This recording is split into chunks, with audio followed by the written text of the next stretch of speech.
Well, good morning and welcome to our family here as we strive to worship God and study His Word and love one another and reach the lost. So glad all of you are here. I want to start out today with an apology.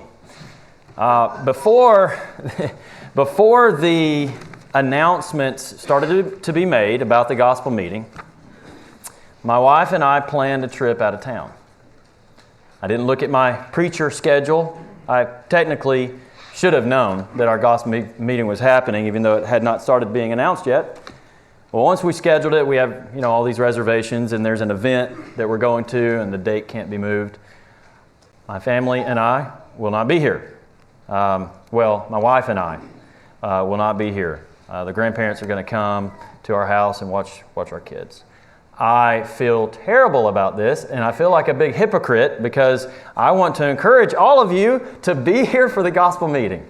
It's going to be great, but I will not be here. I will be my wife and I will listen to the lessons online, but we will not be here. And I also want to apologize for Brian, because Brian did the same thing.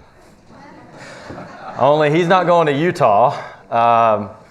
But it's just a fluke that it happened this way, and we will do everything in our power to never let this happen again for either one of us.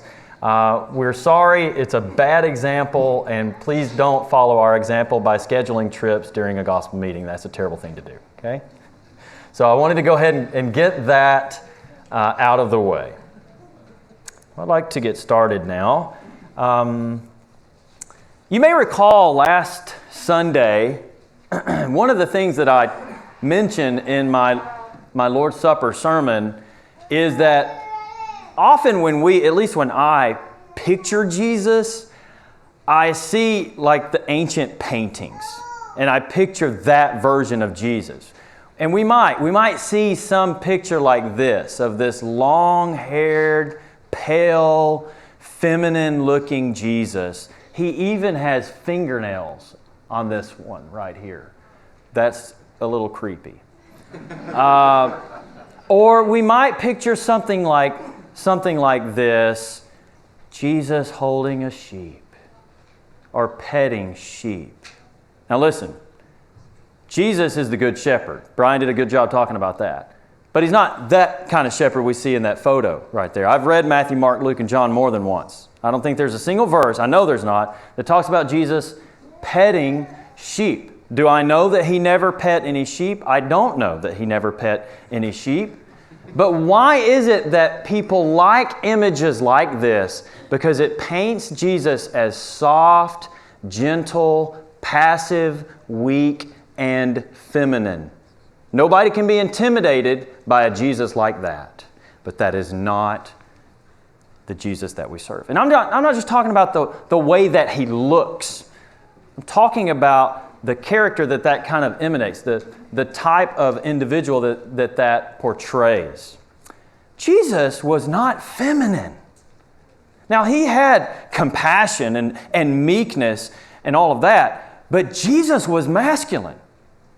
Now, that's not a term that people normally associate with Jesus Christ. But He was masculine in a different way. Brian talked about Zechariah 9 and verse 9. Rejoice greatly, O daughter of Zion. Shout in triumph, O daughter of Jerusalem. Behold, your king is coming to you. He is just and endowed with salvation, humble and mounted on a donkey, even on a colt, the foal of a donkey. He's not on a war horse. He's not riding on that white horse we read about in Revelation. He's riding on a donkey. You say, well, that doesn't seem, very manly. That doesn't seem very masculine. Well, maybe to us, but it's a different kind of masculinity. It is a masculinity that does not rule by physical force.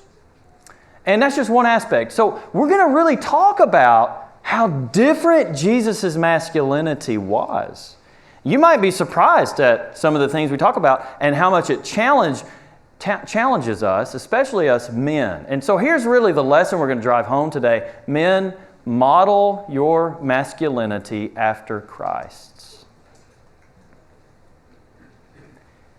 ladies, this lesson also applies to you. Because chances are you have some men in your life, whether it's father, husband, or young men like sons or grandsons. Encourage them to model their masculinity after Christ's. We have been messed up by feminism in this culture. I don't have time to really get into that. But what I want to do, before we really dive into looking at Jesus' masculinity, is I want to talk about this idea of toxic masculinity. That's kind of a very popular catchphrase these days and is very misunderstood. I wrote an article last week in the bulletin where I talked about this idea of masculinity. And I basically summarized a video that I watched by PragerU, Dennis Prager, and he's got awesome videos. I don't agree with all his videos, but this one video was especially good. It's called Make Men Masculine Again. I encourage you to watch it. It's about 2 or 3 minutes long. Make Men Masculine Again.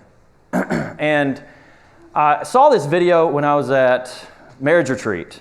Holly and I, and some other couples from here. We went to Howie in the Hills a couple weeks ago, and Ralph Walker had this men's only session, and he was just encouraging us men to be men and reminding us of what it really is to be a man. And he showed a couple of videos, and that was one of them, is that Make Men Masculine Again video. And I wrote about that, and I want to read just part of what I wrote about that video. I just find this just so fascinating. Not because I wrote it, I'm summarizing the video, and the video was interesting.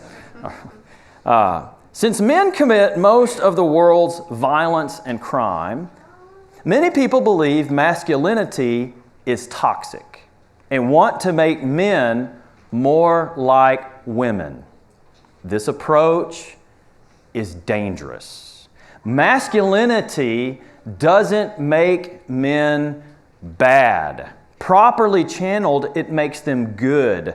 The world doesn't need less masculinity, it needs more. It just needs the right kind of masculinity. Men who deny their masculinity ignore their responsibilities, destroying lives in the process. For example, 25% of fathers today live separate from their children. As a result, their children are more prone to depression and are at a much higher risk for teen pregnancy, poverty, and incarceration. Despite these facts, there is a trend in our society to feminize males in the name of equality.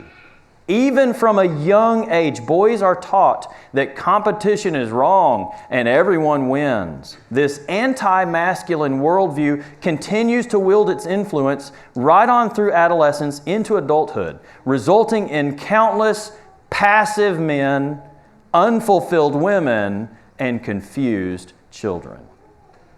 Feminism will never work.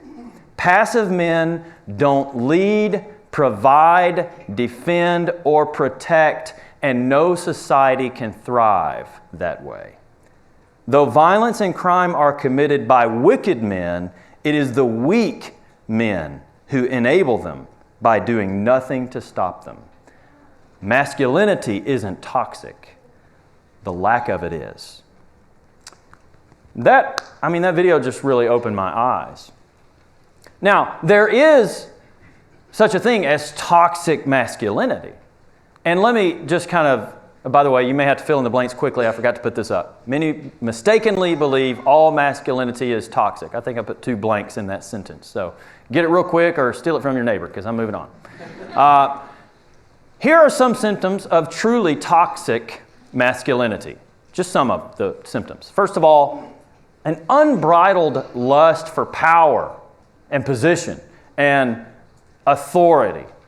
Secondly, an abuse of one's power by really exploiting the weak and the helpless, by using relationships as pawns in a chess game, all meant to serve one's own selfish purposes. This zero-sum mentality, that everything's win or lose, and there's only enough out there for me, and I'm going to win and you're going to lose. And all of life is viewed that way, as a win-lose transaction. Fourthly, the mistreatment of women, treating women as objects, treating them as lesser creatures. And finally, uncontrolled aggression, fueled by chronic insecurity that leads men to arrogantly puff their chests and have to prove their worth and prove their manliness through aggression and even resorting to violence and much crime as well, and rape and murder, all of that. Those are some of the symptoms of toxic masculinity. So what is the antidote to this? What is the remedy? Well, it is Jesus, of course. It is Jesus and His masculinity. Now, before we get really into the details about Jesus' masculinity, I do want to give a disclaimer here. Jesus did not conform to the masculine norms of the day. I want you to think about it for a minute. He never got married. At age 30, when most men got married, he left home, left his hometown, and began a ministry with a band of followers who left their homes and their hometowns. And Jesus allowed His ministry to be supported financially by women. Luke 8, verses 1 through 3. And then to top all of that off, He died a shameful death on a cross. One of the primary marks of masculinity in the Greco-Roman world was the power to decide who has the rights to lay their hands on you. When you don't have power to determine who lays their hands on you, you're not a real man in the Roman world. Jesus allowed the Jews and the Romans to lay their hands on Him and treat Him however they wanted. The world looked at that, that's not a real man. He's powerless, he's weak. So Jesus did not conform to the masculine norms of the day. That does not mean He was not masculine. It was a different kind. It was a radically different kind of masculinity. So we're going to consider 5 ways that His masculinity was radically different. And we all need to be striving for this. Young men, you need to be striving to become this kind of a man. And all of us men need to always be striving to be like this and ignore the cultural norms around us defining what a man is, because our culture has no clue whatsoever. Number 1, Jesus refused to obtain power for power's sake. Let's turn our Bibles to Matthew 4, please. Matthew, the 4th chapter. Here in Matthew chapter 4, this is a familiar passage. Jesus begins His ministry at the end of chapter 3 when He's baptized. And then in chapter 4 and verse 1, it says, "Then Jesus was led up by the Spirit into the wilderness to be tempted by the devil." Now don't let that wash over you. He's going out into a barren wasteland to go mano to mano with the prince of this world, with the devil. Verse 2, "And after He had fasted 40 days and 40 nights, He then became hungry." I think that's the biggest understatement of the whole Bible. 40 days. I don't know if, sometimes I can hardly go 40 minutes and my stomach starts growling. Sometimes I think my kids can't go 40 seconds. They're hungry all the time. Jesus goes 40 days. He's literally on the verge of death. Now, I just want to point out something extremely obvious. Jesus was tough. Just from a physical standpoint, this is a tough man. And we're not even thinking about what He endured on the cross at this point. Just 40 days starving in the wilderness. The Spirit led Him there, but Jesus went there willingly. Verse 3, "And the tempter came and said to Him, 'If you are the Son of God, command that these stones become bread.'" Now, there are a lot of stones. Jesus had the power. He could have turned any of those stones into bread. He could have had an endless supply of food to sustain Him, to nourish Him. Oh, what if you had that power? It'd be kind of nice, wouldn't it? But that would have been an abuse of his power. Verse 4, but he answered and said, it is written, man shall not live on bread alone, but on every word that proceeds out of the mouth of God. He's not willing to abuse his power. And here he is at a moment of extreme physical weakness when the temptation was the very thing that his body needed the most at that moment. And he's willing to say no to what his body wants because he knows that that would be an inappropriate use of his power. It would be a sin. And he says no to Satan. Now, it takes a man to say no to Satan when your body wants to do wrong. But that's not really the thing I really want to emphasize. I want to go to the third temptation. Let's move to verse 8. It says, again, the devil took him to a very high mountain and showed him all the kingdoms of the world and their glory. And he said to him, all these things I will give you if you fall down and worship me. Well, first of all, that's a lie.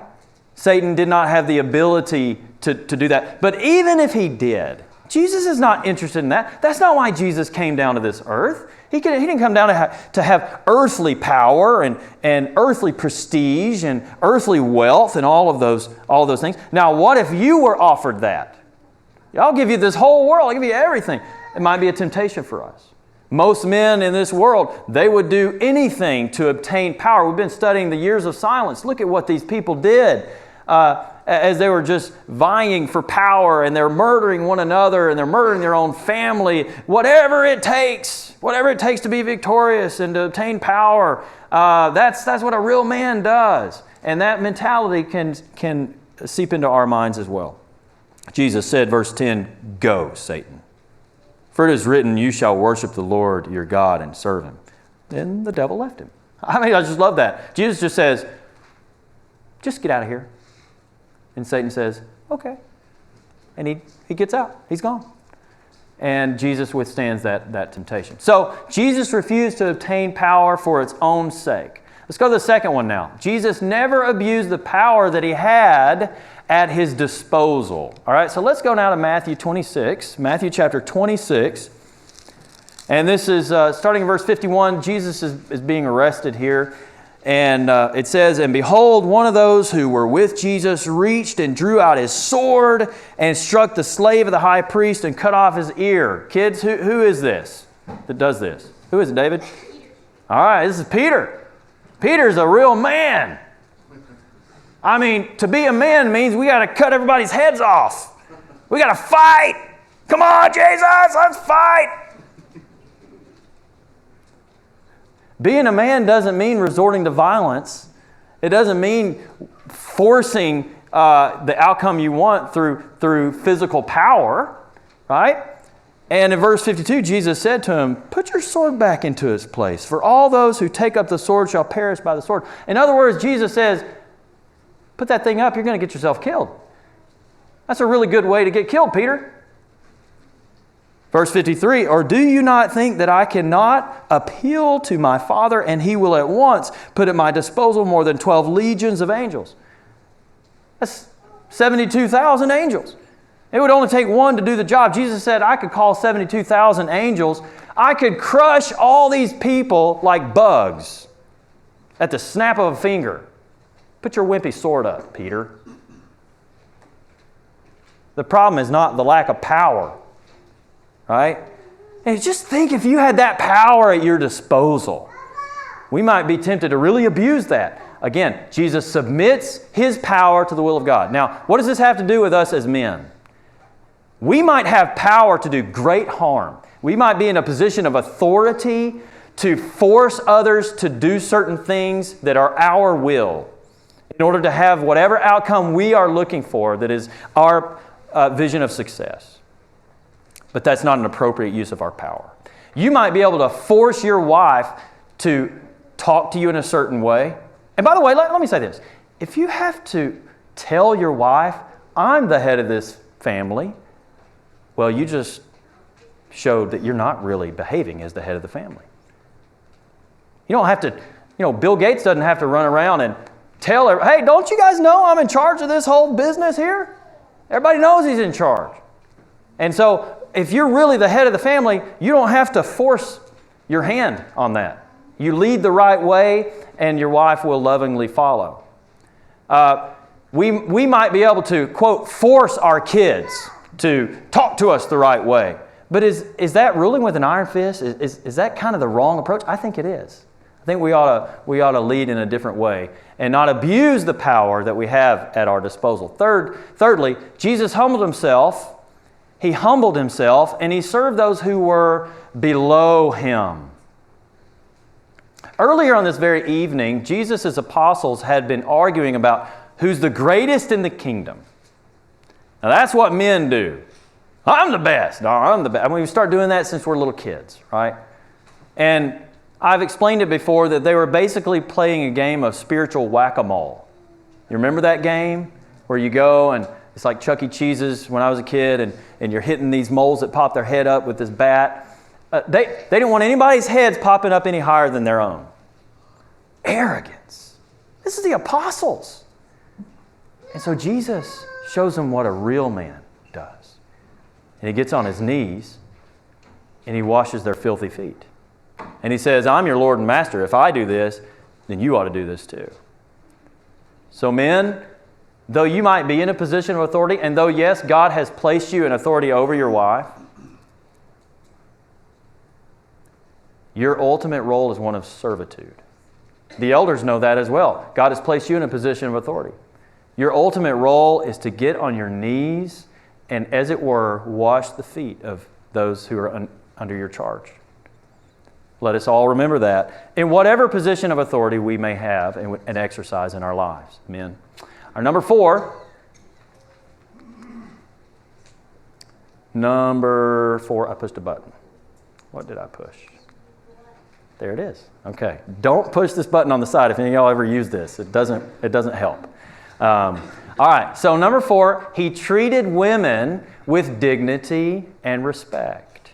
All right. Let's go in Matthew 26. Go back a little bit. This is a little earlier on that same evening. Verse 6 says, Now when Jesus was in Bethany at the home of Simon the leper, a woman came to him with an alabaster vial of very costly perfume, and she poured it on his head as he reclined at the table. Now this is a stranger, but this woman has a reputation from Luke. She's a sinful woman. It probably was a harlot. Okay? And she's just pouring this hundreds of dollars of oils on his head. Verse 8, but the disciples were indignant when they saw this and said, why this waste? For this perfume might have been sold for a high price and the money given to the poor. But Jesus, aware of this, said to them, why do you bother the woman? For she has done a good deed to me. For you always have the poor with you, but you do not always have me. For when she poured this perfume on my body, she did it to prepare me for burial. Truly I say to you, wherever this gospel is preached in the whole world, what this woman has done will also be spoken of in memory of her. Here's this woman nobody wanted to give any heed to, and what she was doing was inappropriate and wasteful, but Jesus honors her for all time. We just help to fulfill what Jesus prophesied by reading of this story. And this was something very typical of Jesus. He would often show respect and honor and love to women. Listen, John chapter 4, it wasn't just a woman, it was a Samaritan woman. And he takes the time to talk to her and to help her, to teach her, and ultimately to lead her to salvation. And men, what a lesson for us. That women, and I'm not just talking about your wife or your mother or your daughter, but anybody, any women should be treated with dignity, should be treated with respect, not treated as objects and not treated as lesser creatures. Because the Bible does not describe wives and women as lesser creatures. Even in a marriage relationship where you are in authority over her, she's not somehow less important than you are or less valuable to God. In the church, men are the leaders. Does that mean women are somehow less valuable or less important? No, it's not that at all. And we need to make sure we always have the right attitude about that. Fifth, Jesus responded to aggression with grace and self-control. Look at Matthew 27. Look at Matthew 27 and start in verse 12. This is when Jesus is standing before Pilate. And while he was being accused, Matthew 27, beginning verse 12, while he was being accused by the chief priests and elders, he did not answer. Then Pilate said to him, "Do you not hear how many things they testify against you?" And he did not answer him with regard even to a single charge. So the governor was quite amazed. Now, put almost any other man in that situation, assuming that he's innocent, that he really is innocent. What is almost any other man going to do in that situation? Well, you're going to assert your innocence, you're going to defend yourself, and then you're going to cast charges against those who are accusing you, and maybe insults, and maybe some pretty colorful language. I'm convinced that most men in our culture, they went to college somewhere and they got a degree in cussology. Because there's some people, they're really good, really artful at using their four-letter words. It's almost like a badge of like manhood, that I can talk this way. That's not masculine. That's childish. What's really masculine is to control yourself. When you are in a moment of confrontation, aggression, is to show self-control, to control your tongue, to control your actions, to do that even with your family when you might feel upset or angry, instead of resorting always to aggression or even violence.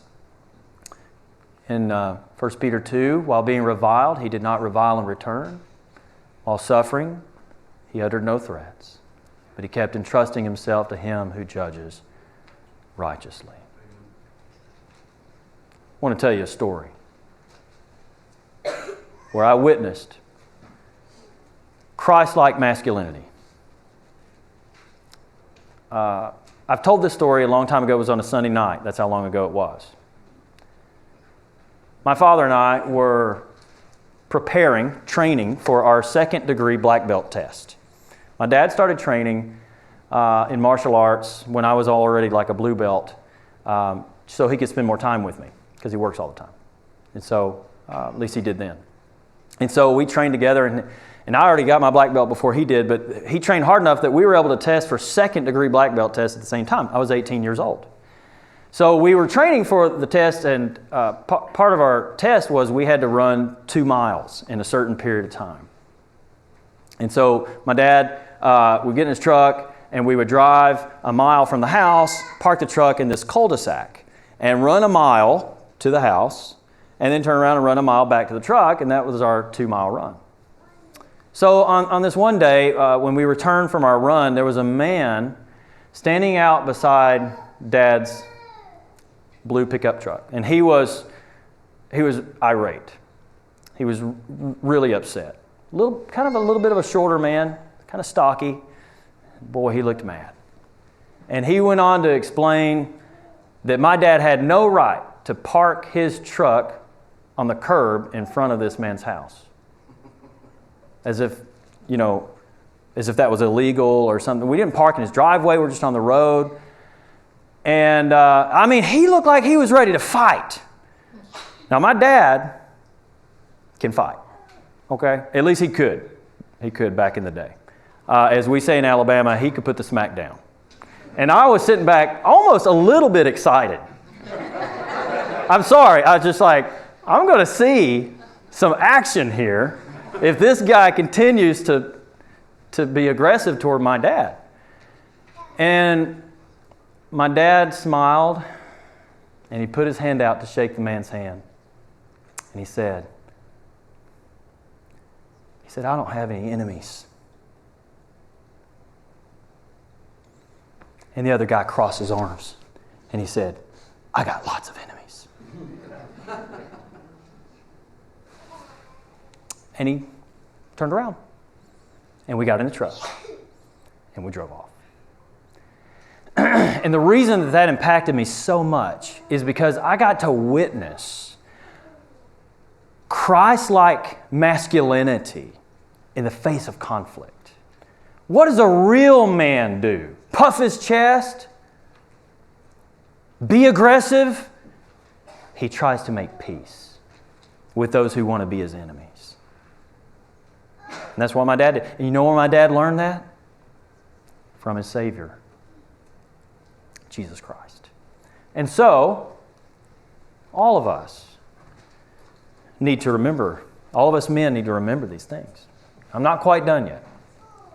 So we've looked at these 5 different aspects of Jesus' radically different masculinity. But I don't want that to make you think that Jesus was weak or passive just because he had a different kind of masculinity. No, it wasn't weakness. He was strong and he was courageous. For example, he confronted the religious leaders of his day head on. Think about that. The religious leaders that everybody looked up to. Jesus went and said, those guys are hypocrites. If you imitate them, you're not going to make it to heaven. You've got to have a righteousness that exceeds theirs. As we would say in Alabama, them's fighting words.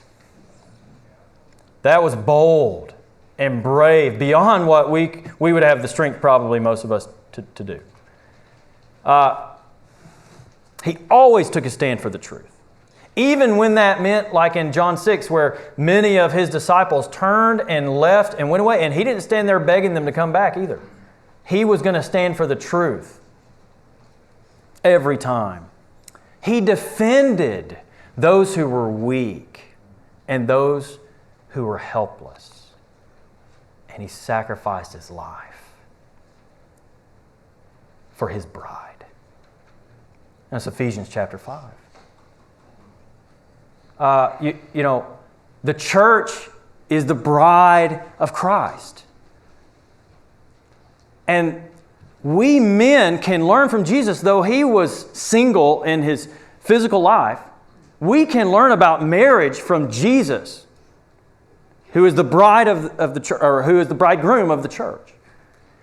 He loved the church so much that he laid down his life for his bride, that he might sanctify her, having cleansed her by the washing of water with the word, that he might present to himself the church in all her glory, having no spot or wrinkle or any such thing, but that she would be holy and blameless. What an example. Do we husbands love our wives that way? Do we wash our wives with the water of the word? I need to do better about that. Are we willing to lay down our lives for our bride? Because that's what a real man does. That's what Jesus did for his bride. And think about what Jesus went through. First of all, think about who he is. The King of Kings, the Lord of Lords, the one through whom all the world was made, who allowed his own creation. He allowed the Jews and he allowed the Romans to lay their hands on him, and he allowed them to take his life. Jesus said, "No one takes my life from me, but I lay it down of my own accord." He allowed them to do that to him. He allowed them to scourge him. He allowed them to put him up and nail him to a cross and to pierce his side. Why? Because of his love, his selfless love for his bride. And we men need to have that kind of masculinity. Men, model your masculinity after Christ's. Women, encourage the men in your life to model their masculinity after Christ's. And don't try to be masculine yourself, because God made you feminine to live in a beautiful role of womanhood. Your role is different, equally valuable, but different. Let your man lead. Teach your boys to lead like Jesus. And men, if we do this, then we will have happy wives. We will have vibrant children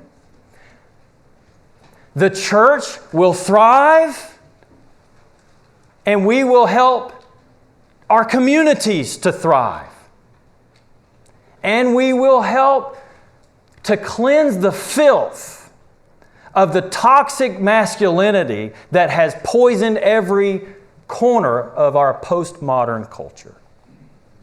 And as a result, we will shine as a light in a dark place.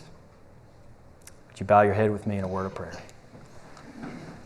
Our Father, would you forgive us men when we're too passive? Would you forgive us when we try to use force in our families instead of using love and servitude? Would you forgive me, Father, and give us the strength to be like Jesus and to emulate His perfectly balanced, radically different masculinity. And help us to see Him as He truly is and not how our culture wants to paint Him. Lord, we pray that you will guide us and strengthen us, strengthen our young men, that they will one day become the kind of man that your Son was. We're so thankful for that example, and it's through him that we pray. Amen.